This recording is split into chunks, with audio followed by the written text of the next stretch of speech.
So I have my screen to share to intro the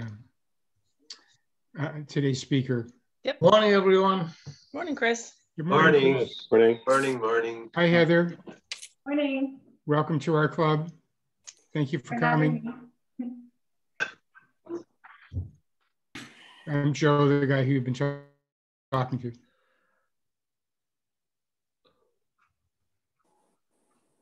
Amy, I'll make you host. Okay, I've got it recording, so everything should be good. Okay. And just watch and let people in. Okay. Will do. I'm going to need to share my screen later. Do I have that ability to? You do. Pretty sure, yeah. It's set up by default. Very good. Okay.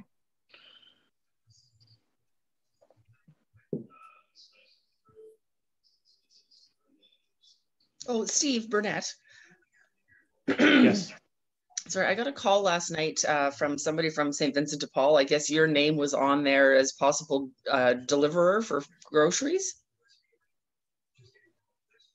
Okay. But they didn't have the correct phone number for you.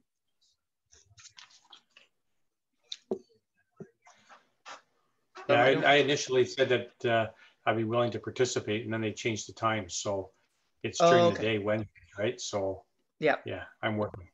Okay. I'll let them know. Thank you. And they didn't call me if they got the wrong number.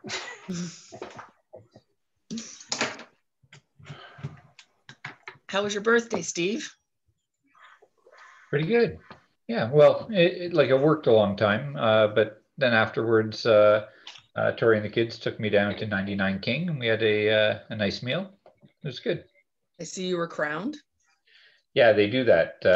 Billy was actually the first person that they did that to, and then now it's their tradition. Everyone gets to wear the crown and a sash while you're there on your birthday. Quite the honor, Steve. Oh, it was an honor. Yes. In Montana's, they give you horns. Yes. They used to. Yep. Yep. I'm not sure what those. Oh, I guess they're meat. They're like steer horns or something.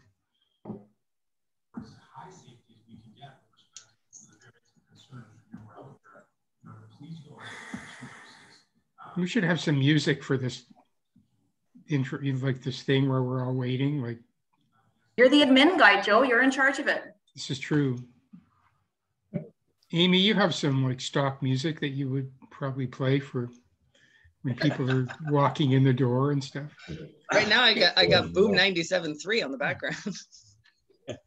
Like it.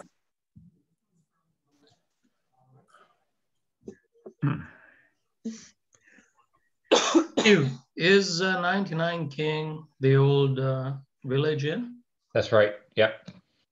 So it's changed names?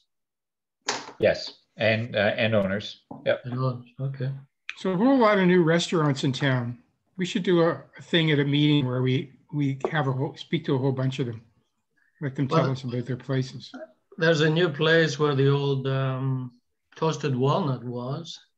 Yeah. Is that the one with the two women who there was that article about them? No. That I think that's where the Statesman printing place was. Right. The Yardbird, where the old Toasted Walnut was started by a guy named Kevin Noonan, who was one of the managers at 3-6 Kitchen for a long time. Really swell guy. It looks like a nice setup. I had lunch there yesterday. It was good. Yeah, excellent. What kind of food do they have there? Well, I had a heirloom beet salad, which was fantastic, and but they had sandwiches and that kind of thing. So, but I think they're applying for a liquor license. He told me, so they're expecting to be open in the evening. So, I guess the menu will change for that. Mm-hmm. Hi, Lisa, are you in your cottage? Yes. It looks so nice just looking at you there. Well, I'm hoping it doesn't rain while I'm out here on the dock. Yeah, I hope so too. Where's your cottage? Lake Ketchakoma, just north of Buckhorn. Very nice. Well, whereabouts in Catchacoma? Is Doc your Wi-Fi connection? Lisa, where on Catchacoma are you? Beaver Lake Road, just off of Beaver Lake Road. Yeah, we're close to where the Loon's Nest used to be, if you're familiar with the area. Yep, very familiar. My good friends just bought the old Pearson's Landing. We're on Mississauga Lake. So the old Pearson's Landing. I mean, that's just a stone's throw from where I am. Yeah, that's my best bud. Oh, okay. Yeah. That was your best bud. You too. Are you close to the little marina in Mississauga? Used to be. We bought a new place down in Kings Bay about 5-6 years ago. No, it's beautiful up here. Yeah. We're having a concert on the point in 2 weeks, so you'll have to come down. All right. Are you up there for the whole summer? I wish. No, I came up Saturday morning, and unfortunately I have to go back at some point today. It's a family cottage, so everyone kind of slots in their little chunk of time. Like a timeshare in your family. Yeah.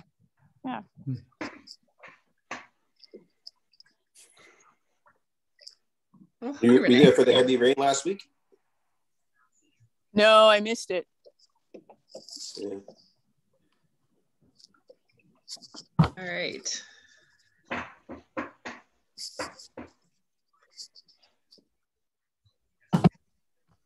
Okay, well, I've got about 7:33. I think we'll get started because, as usual, we have a pretty full schedule again. All right. And I'll let people in as they come. So good morning, everybody. Welcome. It's July the 13th. I can't believe we're halfway through the month already. So our weekly meeting of the Bowmanville Rotary Club.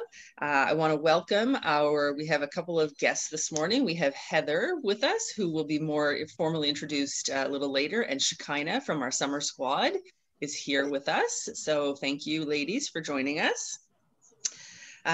Steve Code is on holidays. I'm not sure where he is. I think he's in Nova Scotia. At least I hope he is. So Lisa Tamblin, you are going to do our invocation this morning? Yes. Be generous in prosperity and thankful in adversity. Be fair in judgment and guarded in thy speech. Be a lamp unto those who walk in darkness and a home to the stranger. Be eyes to the blind and a guiding light into the feet of the erring. Be a breath of life to the body of humankind, a dew to the soil of the human heart, and a fruit upon the tree of humility.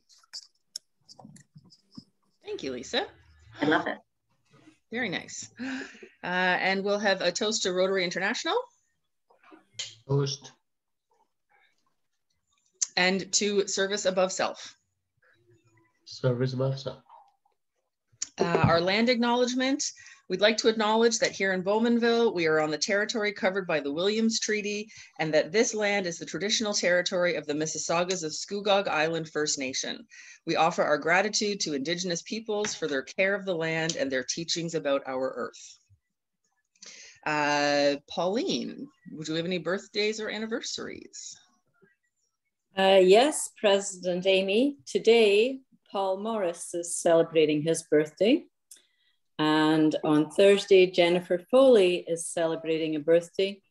We have no anniversaries and no service above self recognitions. Thank you very much. All right, well, moving right along then. Oh, Rachel. I'm gonna try it. I'm gonna try it, and I don't know what's gonna happen. So we're gonna try, I know in person always we have O Canada. We have not had O Canada since we've been doing online. Those of us who were at district conference got to see a very, very cool version of O Canada. And so I've asked Rachel to try and help me with this. So let's see, if you want to stand, you're more than welcome to. Let's see if we can get this to work. Everyone with pants on, please stand. Now I hope the audio works, but here goes.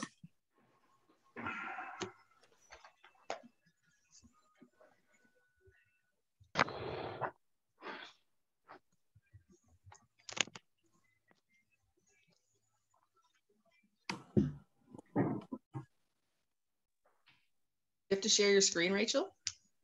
Not sharing? No. Make sure you select the option to share the audio with it, okay? Down at the bottom.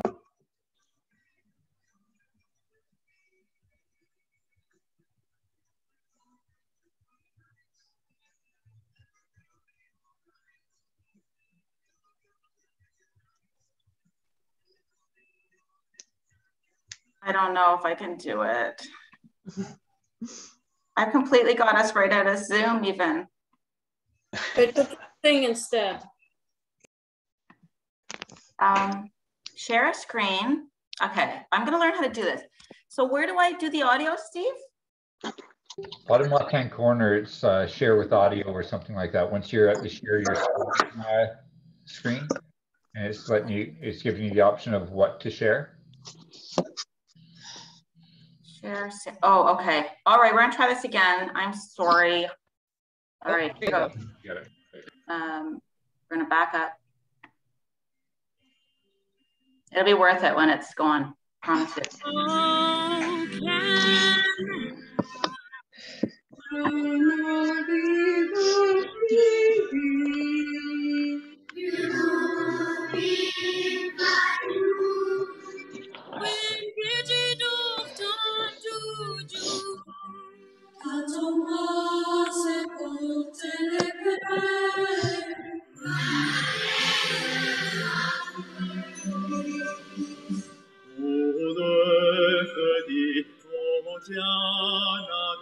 Wir halten Wort dir treu. Gisse meine Dor. Wir tun O Canada, stringiamo il tuo bel cor. Oh, Canada, we stand on guard for thee.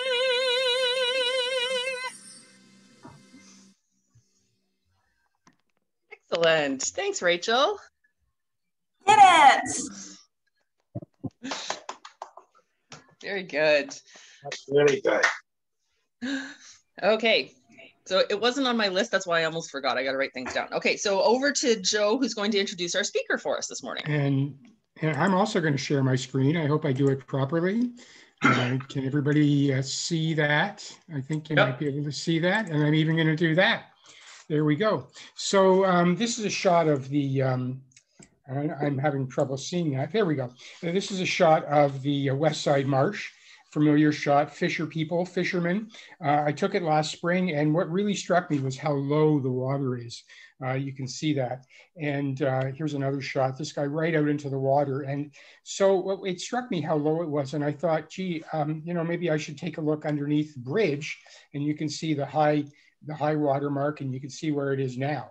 And I was a little concerned. And so I thought I would get in touch with the people in CLOCA to find out what was going on and whether or not it was serious. Meantime, I was over at the Cranberry Marsh, which is a huge marsh in Whitby. And you can see this time last year, there were herons and egrets all over the place. Now there's just a couple of like lonely little whimbrels. There they are. Any chance to show off my pictures, you know, I love doing that. And so the woman who got back to me, her name was Heather Pankhurst, and she's right there. I happened to take a picture of her in West Side Marsh without her knowing, and I shared it with her, so I guess it's okay now. But anyway, she's here to talk to us today. There she is working, she's surveying the marsh, and she has been surveying the wetlands and trying to figure out, I guess, what's going on with them this year. And she tells me that there's a rise and fall in these things. And so she's going to tell us all about it. And Heather Pankhurst, take it away. It's all up to you now. And I'll stop sharing my screen if I can do that. Steve, how do I stop sharing? Hit stop sharing. There it is. Stop share. Did it. Okay.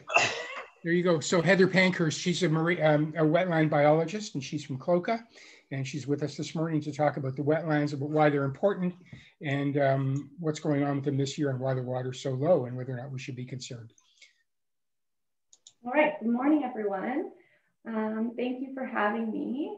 I will just put up my presentation.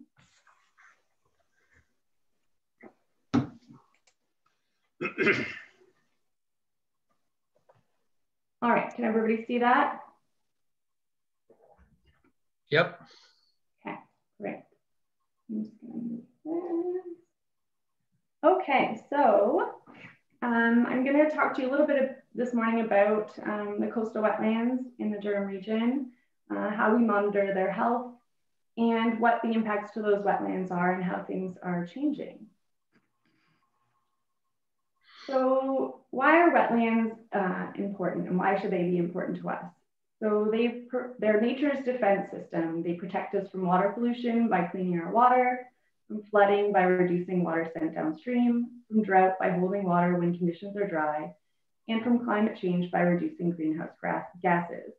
They protect wildlife by providing hundreds of species with safe places to eat, sleep, and raise their young, and they give us natural places to play, learn, and explore. They clean water we enjoy at our beaches, lakes, and rivers. And only by protecting them and restoring these systems can we expect them to continue playing these roles and help reduce the impacts of anthropogenic sources and climate change going forward. So to help understand these values from an economic perspective, a report produced by the Friends of the Greenbelt Foundation and David Suzuki Foundation found that of all the natural land use types, wetlands provide the highest ecosystem service values. Examples of ecosystem services are such as I mentioned before, such as cleaning water and preventing flooding and providing habitat. And for Ontario's Greenbelt, they estimate the value of wetlands to be over $1.3 billion annually. So even if we don't appreciate these wetlands from an environmental perspective, they have huge economic benefits. So we monitor coastal wetlands at CLOCA through the Durham Region Coastal Wetland Monitoring Program, which includes monitoring for 18 coastal wetlands along the Durham Region waterfront, from the Rouge River Marsh in the west all the way to Port Newcastle in the east. It's a joint project that's led by CLOCA with support from Environment Canada, Toronto Region Conservation and Ganaraska Region Conservation, as well as volunteers, with funding provided by Durham Region. It began as an initial concept in 1999 and developed into a detailed monitoring program that's been implemented since 2002 annually. And the program allows us to evaluate the condition of health of coastal wetlands in Durham Region over time and to use this information to provide management and restoration recommendations going forward. So each year we monitor a suite of biological communities, including birds, frogs, fish, invertebrates, and vegetation, as well as some geophysical parameters, including water quality and water levels. All the methods are standardized and utilized across multiple monitoring programs in Great Lakes coastal wetlands binationally. So breeding birds are monitored specifically using protocols developed for Birds Canada's marsh monitoring program. And if anyone has any bird or frog identification skills, you can volunteer for this marsh monitoring program and contact myself or Birds Canada for more details. So to evaluate the health of biological communities in the wetland, we use an index called an Index of Biotic Integrity. And it combines multiple characteristics of each community to give the wetland a health score between 0 and 100. So this graph just kind of shows how, oh, sorry, I put a note for myself in there and then I didn't end up putting it in there. So the graph just shows the biological communities we monitor along the bottom. And then on the y-axis, you'll see the IBI scores. So Durham Region wetlands appear here in green. And as you can see, compared to the lake-wide averages in blue and the healthier wetlands that are less impacted in the Bay of Quinte in brown, we're considerably lower for all the biological communities.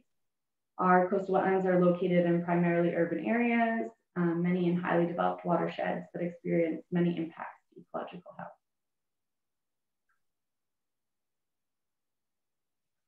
So now let's talk a little bit about coastal wetlands and water levels and kind of how the hydrology works in coastal wetlands.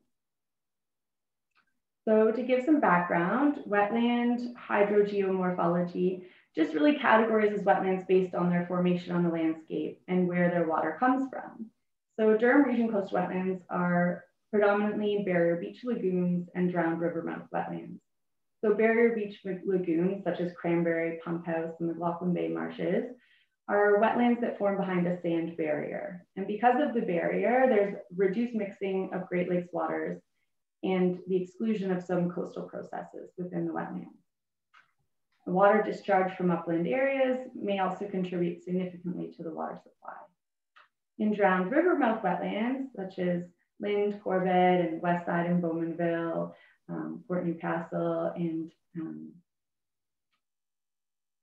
the water where they develop where tributary streams flow as they enter the Great Lakes and deposit large amounts of fine sediment. And so these wetlands may be open to the lake, or they may be barred by a barrier beach across the mouth of the inflowing river.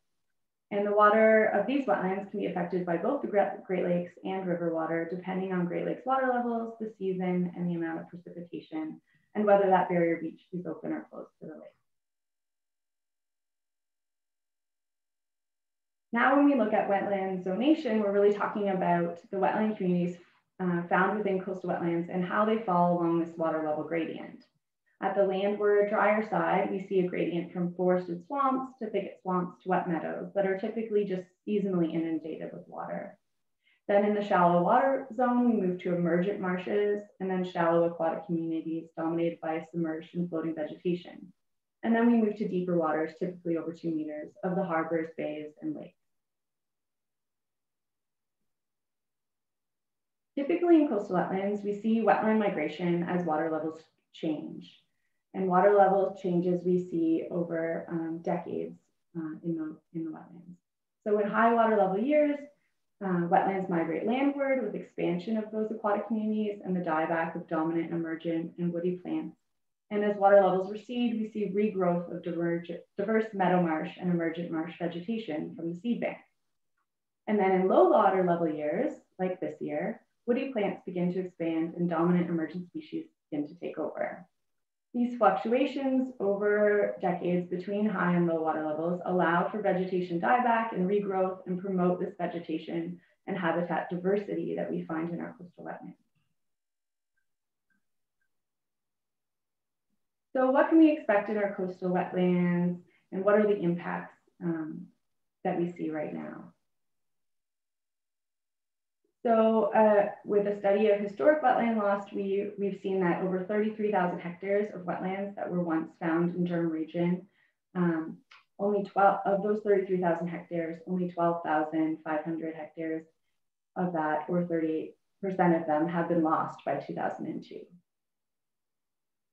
And if we zoom in on Clarington specifically, we can see that it has a relatively high number of wetlands naturally compared to the other parts of Durham region, and a rate of loss of about 54%.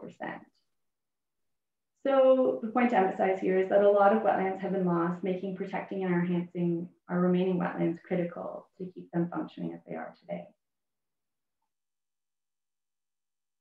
If we look closer at land use change at the local level, these images show Westside Marsh. So on the left, you'll see Westside Marsh in 1967, prior to development by St. Mary's Cement.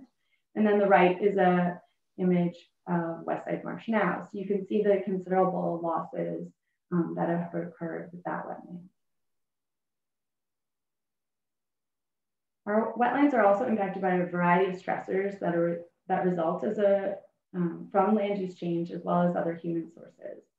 So we have runoff from urban, industrial, and agricultural sources that contribute sediment, nutrients, and contaminants to our wetlands in many areas, resulting in poor water quality and negative impacts to wildlife. Roads are another significant source of chloride runoff from road salt use and also act as a barrier to wildlife movement and cause mortality of wildlife that cross them to access their habitats. The figure in the upper left is Lynn Marsh. You can see the murky water that results from that excess sediment runoff and the network of roads that run around and through the wetlands. There's also light and noise pollution from surrounding land use, which can be another significant stress to wetland ecosystems and can affect foraging, reproduction, communication, and other wildlife behaviors. We also have invasive plants and animals such as the common carp and Phragmites pictured here that degrade habitat quality, outcompete native species, and lower biological diversity. Lake Ontario specifically, we have the regulation of Lake Ontario water levels at the Moses Saunders Dam, pictured bottom right. This has had a significant impact on our coastal wetland ecosystems. When water levels are controlled and that natural high and low level water level variation is lost, it results in communities that are dominated by competitive species such as cattails and Phragmites. We lose our meadow marsh habitat, and we have these hard, stagnant edges between emergent and submergent aquatic vegetation communities. So warmer temperatures and with climate change, we can expect warmer temperatures, meaning warmer water, and this may increase the time and likelihood of summer anoxic periods. Anoxic means without oxygen. This can lead to more algal blooms, fish kills, and it favors more tolerant species. It can also lead to variation in timing of spawning events and have negative impacts on our cool water species. We can also expect more precipitation and extreme precipitation events, leading to higher lake and wetland water levels in some years, as we've seen in the past few years, more water volume in those wetlands, more extreme flushing events from the watershed, and more extreme variation in water levels from year to year, as we've also seen in the last couple of years. And barrier beach changes, shifts, losses and gains that we haven't seen before. So typically our coastal wetlands have substantial ice cover throughout the winter, and ice protects the shoreline and prevents erosion during those winter storms. Reduction in the icing period will make shorelines more susceptible to those storm events, and can also have impacts on species such as muskrats that build their winter homes on the ice and travel underneath the ice in the winter.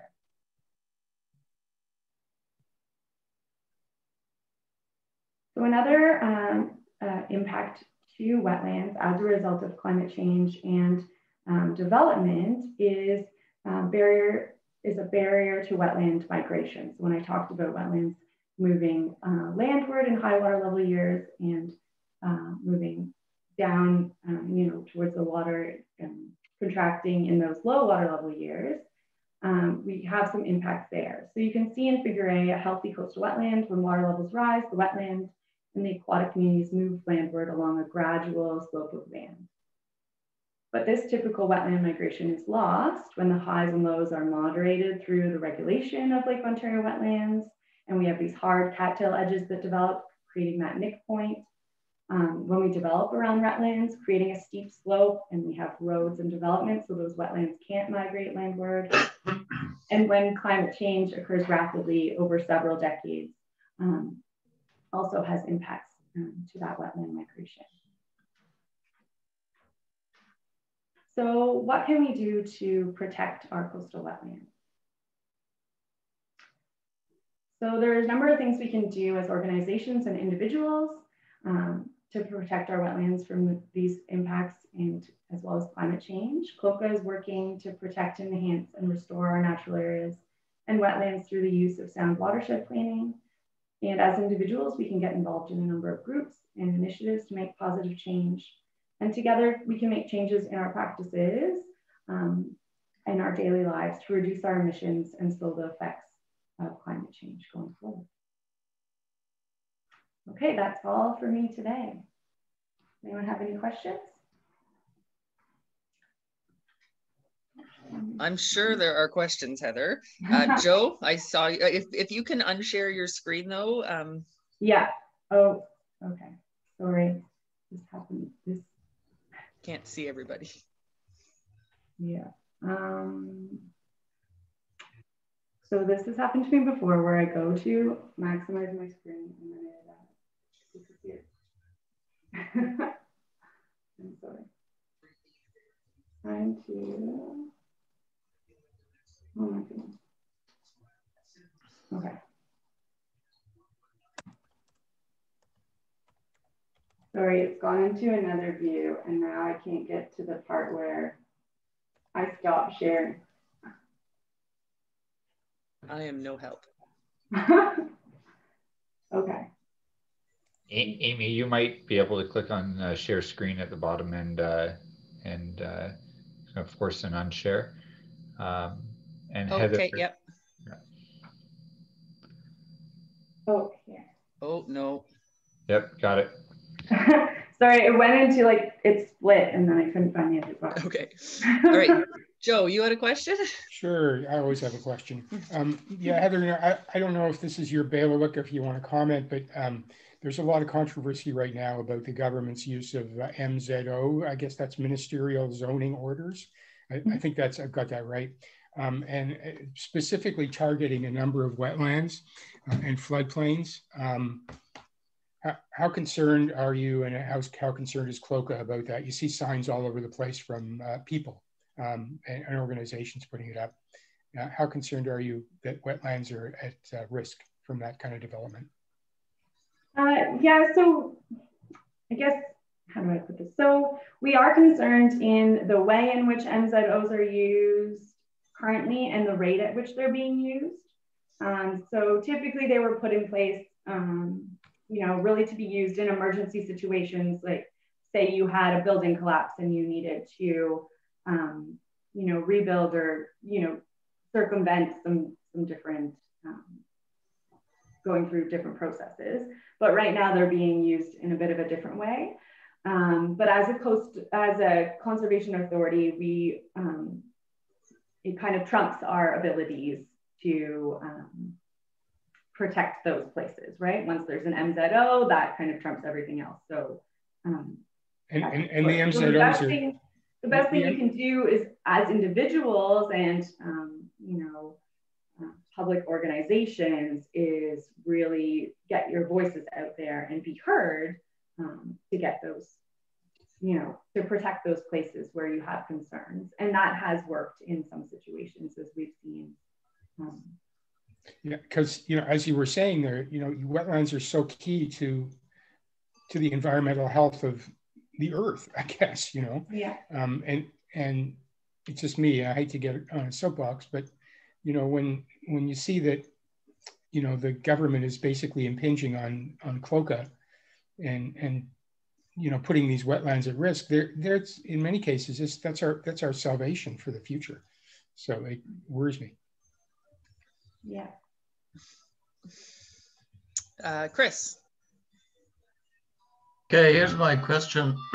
With climate change, the water level is going to rise, and I would have thought that would help wetlands. But from what I understood from your presentation, that that's actually, climate change is actually bad for wetlands. Is that, how do the two kind of fit together? Well, it can be. So typically in our coastal wetlands in our Great Lakes, you would see these years of high water levels, and then, you know, gradual declines over decades and years of low water levels and highs. So that's that natural variation that we'd expect in our coastal wetlands. And then you have benefits of the highs and lows, and they maintain that diversity in those wetlands as we have those changes, and different years are good for different species. But with climate change, we're seeing what we can expect is more high water level years, and it's also more extremes. So instead of having, you know, gradual highs and lows over decades, like we've seen in the last couple of years, you have a record high water level year followed by a record low water level year. So these highs and lows over a much shorter period of time. And that can be really hard on the wetlands, as, you know, the plants and animals don't really have that time to adapt over you know, a more expanded period of time, right? You don't have that gradual recession or expansion of those aquatic areas. It's quite abrupt. Okay. Does that answer your question? Yep, yep, thanks. Are there any other questions for Heather? It's kind of nice. I have everybody on one screen so I can see everybody. No, well, Heather, thank you so much for joining us this morning. It was very informative. You know, it's our own backyard, so we have to be concerned. So Yeah, so you're more than welcome, Heather, to stay on the call if you'd like. I understand you're probably a busy lady like the rest of us, so if you've got other places to be, that's fine. But again, thank you so much for joining us this morning. Okay, well, thank you for having me, and I'll let Joe share my email and contact information if anyone has any further follow-up questions. And yeah, I've got to get out in the wetlands this morning, so everyone have a great day. Nice to meet you. Excellent. Thank you so much. Thanks. Bye. Thank you, Heather. All right. Happy Bucks. Who's happy? Nobody's happy this morning? Oh, Wayne's happy. You're muted though, Wayne. I'm sorry, I do that all the time. Maybe not so much Happy Bucks, but this past week I was in communication with Jane Fawcett, and Jane is one of Doug Park's daughters that lives in Ottawa. And she, just for the benefit of the club, particularly the members that knew Doug, because he passed away last year, that there's a potential celebration of life this coming fall. So once, if that happens, then I'm sure we'll get that shared out to all the members. But I just wanted to share that with the club members. Thanks, Wayne. Yeah, funerals are starting to open up again, so. Shakina was showing her mug with the big smile, the happy face. There you go. It's a great mug. Wow. I'm not normally a morning person, so I get a happy face mug and remind myself to be happy. There you go. Well, there are days we should all have happy face mugs. All right, no other happy bucks, then we're going to move along to our latest edition of Know Your Rotarian. So Ellie and Steve, you're both here. I'm not sure who's going first. Go ahead, Ellie. Okay. Yeah. Steve and I got together, I think it was back in June, and yeah, it was the first part of June. We spent a couple hours on his front porch, socially distanced, of course. And I learned quite a bit about Steve, and I came away with an impression that this is a Superman. I'll start off at the beginning. Steve can trace his history back to the 1880s to Scotland, when one of his ancestors brought his wife and children to Canada, and they settled in the London area. They promptly had a few more kids, so there turned out to be quite a large family. Steve himself was born in London, and at the age of 5, his family moved to Bridges, somewhere near London, but I'm not sure where. And as a child, he learned the value of hard work. His father would have him cut all the lawns, but wouldn't. But what his payment was he could take the lawnmower and go to the local apple orchard and cut the lawns and whatnot around the trees, where he did get paid. Steve joined the military at age 17. His mother signed for him because it was about 3 months before his birthday. So he joined the military, and he was very wrapped up into the military. There was no two ways about it. He moved his family back to London from this, the Mount Bridges area right before he was deployed to the Golan Heights. There he encountered a lot of things that will remain with him. And it certainly changed his outlook on life. Now, when Steve came back to Canada, he ended up being the driver for the chief warrant officer in London. And his job was to drive this gentleman from London to Toronto for meetings and whatnot. And he would have to spend the day sitting there waiting. It would be a long wait, but he put his time to good use, and he learned a few things. His little secrets, how to survive in the world. And those secrets will remain between he and I and whoever he chooses to share them with.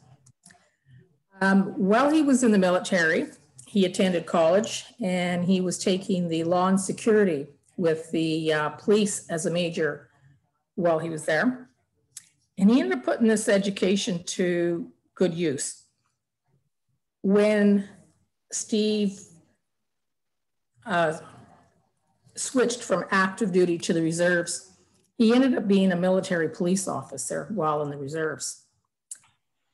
Now, during this period, Steve met his wife, Kim. Now, when you ask him how he met Kim, and I'm going to read this quote, he met her in a cheap bar pickup. Now, he does go on to say that it wasn't Kim that was cheap, it was the bar that was cheap. They ended up marrying in 1993 and had 2 sons who are now 25 and 22, who both live in Alberta, one in Lake Louise, one in Calgary.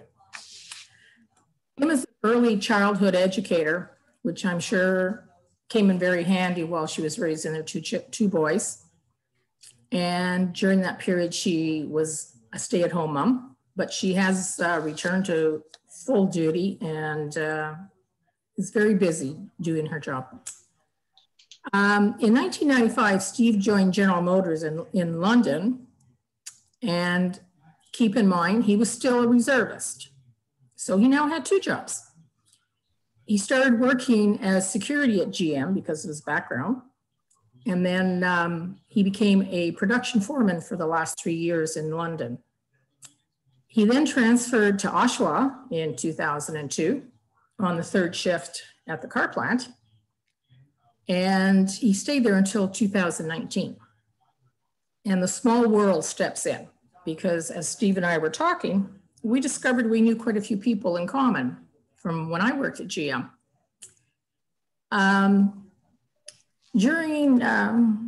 Yeah, that was okay. Anyways, Steve retired completely from the military in May of this year. And he has now gone from 2 jobs down to 1 full-time job as the hub and facilities manager at the Catholic Family Services of Durham. Now, if everybody was paying attention, you realize that he started off as cutting the grass as a young child, joined the military as a teenager. And he kept adding more and more jobs to his repertoire, military, fatherhood, GM and Catholic Family Services, and all these jobs were overlapping. So right now, Steve is down to just 1 job. Mind you, it takes up a lot of his time, and he's very happy doing what he's doing. Steve and Kim, they both love to travel, and they've been to a number of countries in Europe and the Caribbean. And their plan was to spend their 10th anniversary in Hawaii. That didn't quite work out the way they had planned due to some complications, but they did spend their 25th anniversary in Hawaii on a cruise. Now, Kim noticed recently that the 2027 Rotary Convention is going to be in Honolulu, and promptly told Steve they will be there. One of Steve's many hobbies is magic, and he's performed to many different events, and he still has his skills. So as we were talking, it was like, Respite Children's Christmas Party. We have a magician. Going to utilize you, Steve. I came away with knowing Steve a little bit better, and I am very happy that he decided to join the Rotary. And I think he's a very large, welcome addition to our little cub. Thank you. And I really enjoyed talking to Steve. If it wasn't for the fact it got really dark, we'd still be on his front porch chatting away. The end. Okay. Well, I didn't take nearly as many notes as Ellie. Oh, I winged it. Now, Ellie, whose maiden name is Stell Fox, she's been the international director. This is her 2nd year. And she was last year's grocery program coordinator, which everybody knows was a huge success. Ellie was born just outside of Edmonton in a rural area near the Elk Island National Park.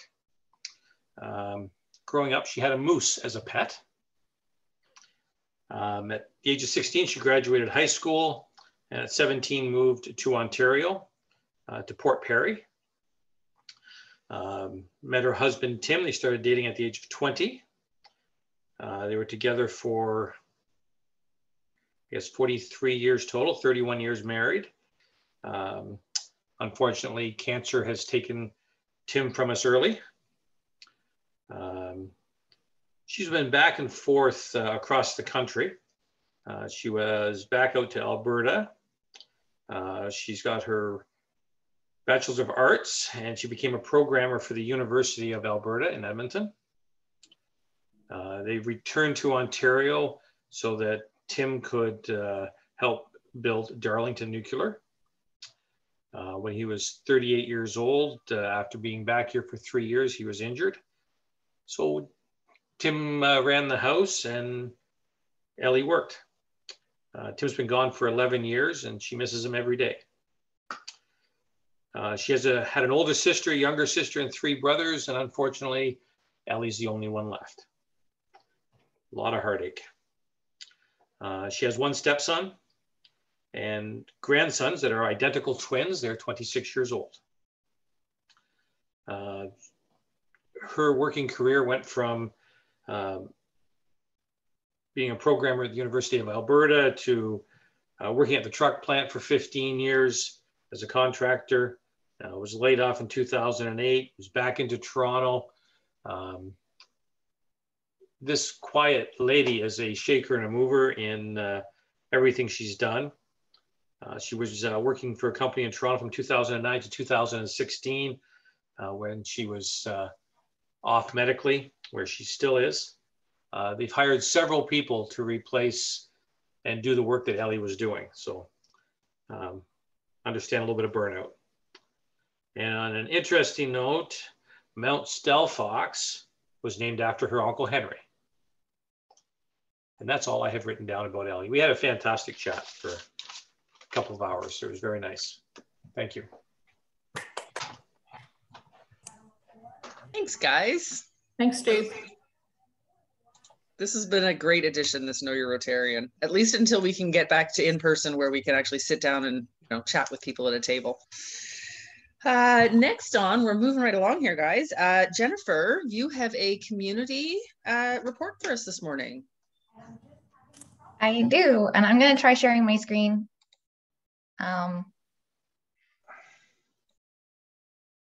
Share.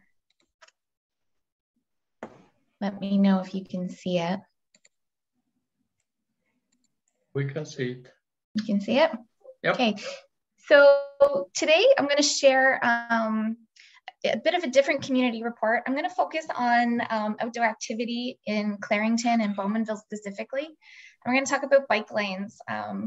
Bike lanes, it's a great way to get out in the community, to see your community up close. It's a lot easier to cover some distance. Jennifer, the sound is not good. Walking and driving. You get to stop, you get to literally, okay. All right. You can't hear me at all? We can hear you now. Great. Try. No, the sound was distorted before. It was distorted? Yeah. I thought that was the way she sounded. All the time. That sounds good now. I think your internet connection is all a wee bit on the low side, Jennifer. Try it again. Okay. So is that better? No. Jennifer, it might be good. Try like unless the screen sharing is important. Try it without screen sharing. Just kind of walk us through it. It might that might help. Either that or switch off your video so you've only got the sound transmission. Okay. Oh, that's a good idea. Let's try this. No, that's not the right one. I don't know how.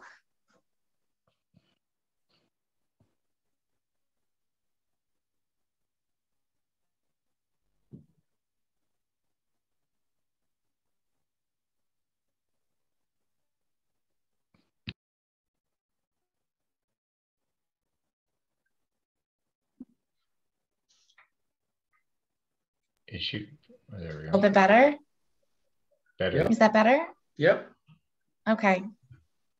So I'm going to talk a little bit about biking through Clarington. No, it started again. I've now used up 3 minutes of my time.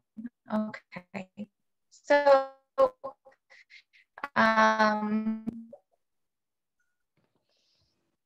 lose everyone, so I can't switch to a different internet right now.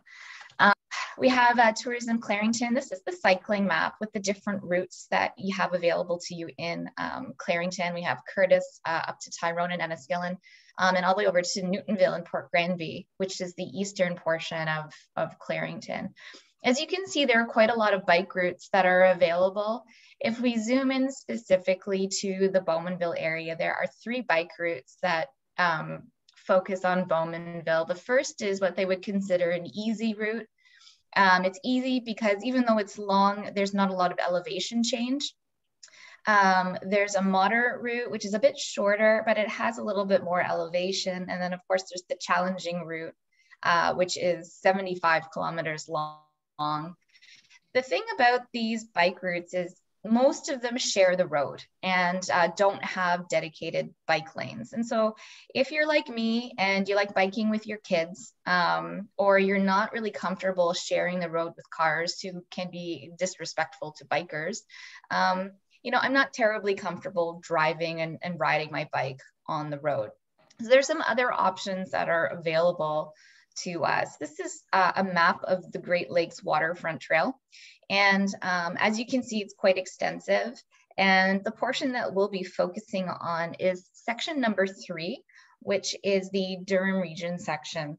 If we zoom into that, you can see that on the Great Lakes Waterfront Trail site, there are a number of maps that are sub-maps that you can click on, and they'll focus in right on the different trail systems that are available to us along Lake Ontario in the Bowmanville area.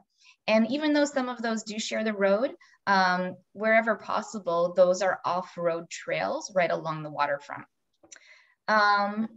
If you're looking for something a little bit smaller and really focused on Bowmanville itself, Steve's Terry Fox route, the one that he put together, I think it was in 2019, is a really great option. And one of the reasons it's a really great option is because it uses the 2 main trail systems that run along the valleys. And so it starts in this little park that's, I don't know what that's, Memorial Park down here. And then it runs down over to the Bowmanville Valley Trail, all the way up to King Street, along Concession, up to the northern part of the trail system that runs through Soper Creek, and then all the way down again and around. And that's a 10-kilometer trail, most of it being off street. So that's a really great option, whether you're walking or riding, for a nice short trail that gets you out into nature and gets you off the road. If you're more interested in walking, there are a number of trails that are around Clarington. You can go to Clarington's website and you can click on these maps. I was going to focus on CLOCA trails today, but you know, because we had CLOCA visiting and going over the marsh climate change presentation, I thought I didn't want to duplicate anything. And then of course, there's the extension to the trails that Lloyd mentioned a few weeks ago in his presentation.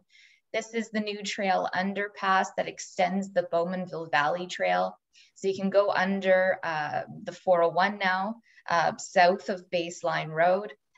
You can take it all the way over to Bowmanville Avenue, up and around, or you can continue on the new trail section that meets up with the West Beach Road. And you can take that all the way down to meet up with the rest of the waterfront trail. So we're doing a really great job in Clarington and Bowmanville, connecting all of our nature trails together. It's really great to see. It helps us get out in nature. I would like to say one thing I'd like to see more of, specifically in the downtown area, is the addition of actual bike racks so that you can park your bike while you're shopping. You know, it's great to be able to go out on your bike, you know, with a big backpack and do a little bit of grocery shopping or pick up a few things. But if you have nowhere to lock your bike up so that you can do the shopping, becomes less accessible. So one of the things that I'd like to do this year with council is get some bike racks installed downtown so that it's more accessible to bikers, more accessible for shopping, so you can safely leave your bike while you're popping in and out of the shops. And that's our community report. Very good. Thank you, Jennifer. Does anybody have any questions?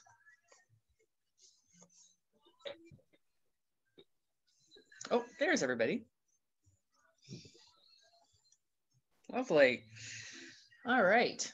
So Joe has Joe, sorry. Well, yeah, I always have one. The bike racks, how much do they cost? Do you have any idea? So they're anywhere from $400 to $600 each.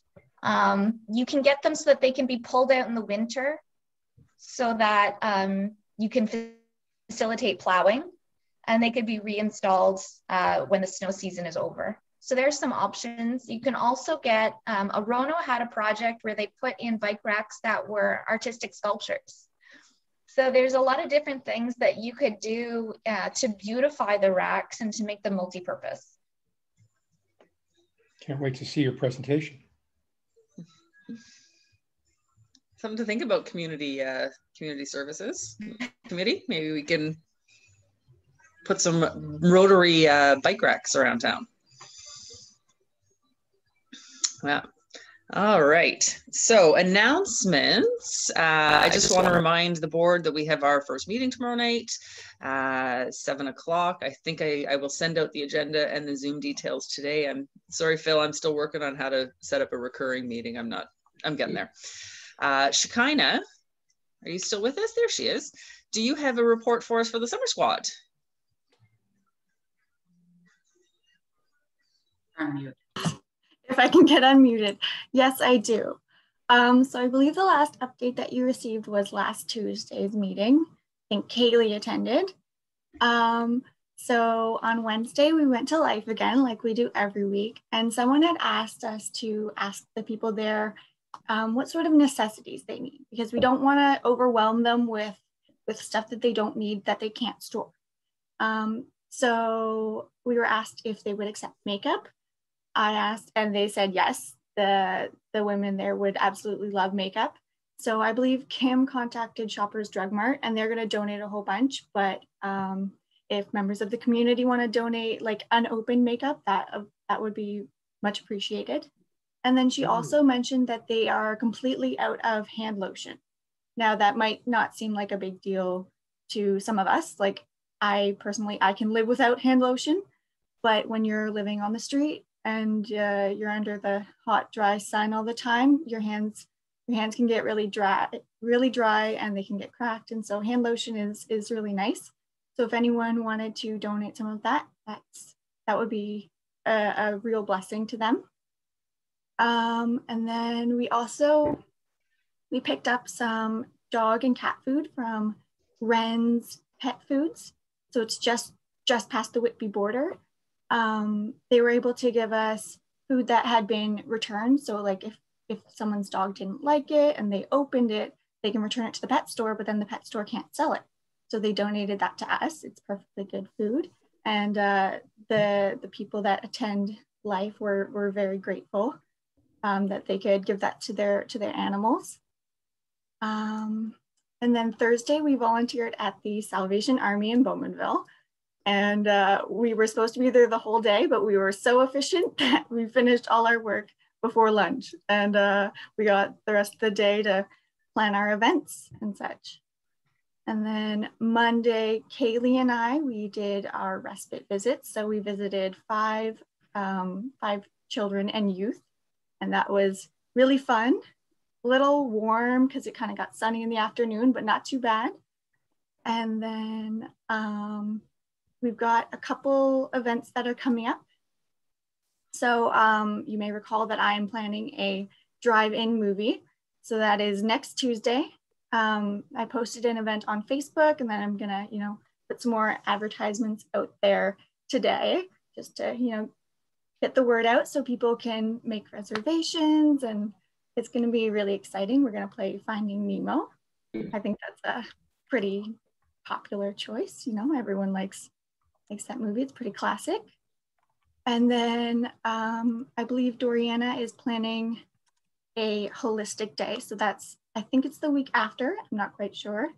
But I think she's gonna update you guys next week, so she can give you more information about that. Does anyone have any questions? So can you tell us about the dog or the pet show? Oh, the pet shows. That's Kim's event. I think she's gonna move it online. She's not quite sure. They're having a little bit of an issue with the venues. They're trying to figure out if they want to host it at Rotary Park or if they want to use like a private venue. There's been a little bit of a problem with like regulations and stuff like that. So what exactly did you want to know about the show? Just curious, because I saw it pop up on all our social media yesterday. So. So I think she said that if she does do it online via social media, people would like submit their pets, pictures, videos, and then the community would be given like a week to vote. And then the winners would be announced, and they would get a little prize, like a basket of pet goodies. Speaking of baskets, Shekinah, how are you guys doing the raffle for your baskets that look so great? So we had a discussion on Friday with some of the Rotary members, Rachel and Rebecca and Leanna and Steve and Chris. And they kind of told us that it might be a little bit tricky to have like an online raffle, because we'd have to get permission from the gaming board. So what we're going to do is we're going to use the baskets as prizes. So if you come to an event, you can enter a raffle at the event, but we're not going to advertise and charge for tickets, because that's a little, that's a little more complicated. Good. And sorry, go ahead, Rachel. No, Rachel, go ahead. Shekinah, you're still looking for some volunteers, right, for the movie night? And if anybody, volunteers or anyone wants to sponsor, let us send an email to Chris Zalesko or to Amy or myself, and we'll make sure that Shekinah gets the information. Lots of people. What's the date and time of that, Rachel? So it's Tuesday, July 20th. It starts at sunset, which is around 8:52. We would ask guests to show up a little earlier. You want to come for 7:30, that's great. If you want to come for 8, no problem. And then the volunteers, last year, I know we probably got together about 5, I would say 5 o'clock in the afternoon. 5. Yeah. Wow.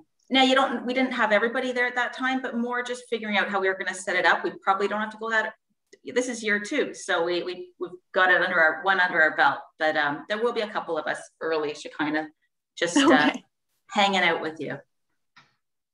Amy, can I make one announcement? Yes, absolutely.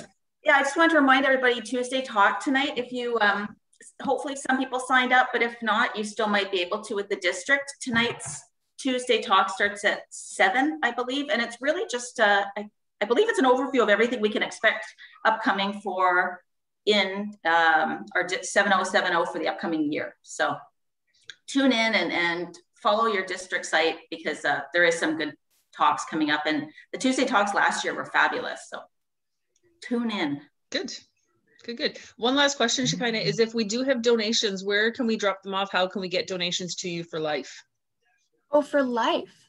I can probably pick them up because I live in Curtis, so I know that's a little bit far away for you guys. Or do you guys still meet at Gord's every week? Can we drop stuff off there, or? We haven't been, just because we've been so busy out in the community. And I don't I don't want to speak for him and say that it's okay to drop stuff off there. I can probably share my phone number or my email, and I can come pick them up. It's no trouble. Okay. You can speak for me. I don't want to volunteer your place as a drop-off zone. Oh, that's been done before. That's okay. Yeah. Okay. Are you volunteering, Gord, then? Can people drop off at your place? Of course they can. Wheelchairs, tents, anything you need. All right. Well, thank you, Shekinah, for joining us so early, and I love your mug, so stay happy. Amy, I just have a quick announcement, sorry. That farm tour is Monday, if you're interested. Sargent Farms, touring Durham's only, processing, milk processing, butter, cheese, et cetera, up in Enniskillen. They've kindly offered to take us on a little tour. And if you want to go, let me know. Perfect. Yeah, Ellie? Where do we give our money that we've been saying for Happy Bucks over the past year and a few months or whatever? Where do we give our money? How do we get it to whoever? So probably one of the easiest, if you want to drop it off at the funeral home. Okay. At least it's a business. It's open Monday. It's open almost every week, every day from 9 to 5. So I can take it there. Amy, on that note, if anybody wants to drop money off at my office, they're always more than welcome. I've got a team of people that'll be happy to take it. Yeah, but where's it going to end up? Exactly. Steve K's mailbox is quite good as well. Is that right, Steve? Yeah, but Steve K is going to be in Vegas a whole lot more than he used to be, so it's probably better than other options. Yeah. I'll drop off $100, put it on red. I will swing by, Amy, and drop off an envelope for you. Yeah, and if I'm not there for any reason, just put Rotary on it. They'll get it to me. So perfect. Thank you. Dawn, you have our quote of the week? I do. Every thought we think, every feeling we have, every word we speak goes out into the atmosphere to either heal or harm. Let us be healers. Let us be harmless. John R. Price. Very good. Thank you, Dawn. I like that one. Okay, so we're a little past. So I think we'll just call our meeting this week. If there's nothing else for the good of Rotary, then we shall see everybody next week. Don't forget the board tomorrow night. All right. Thanks, everybody. Good one. Hey, everyone.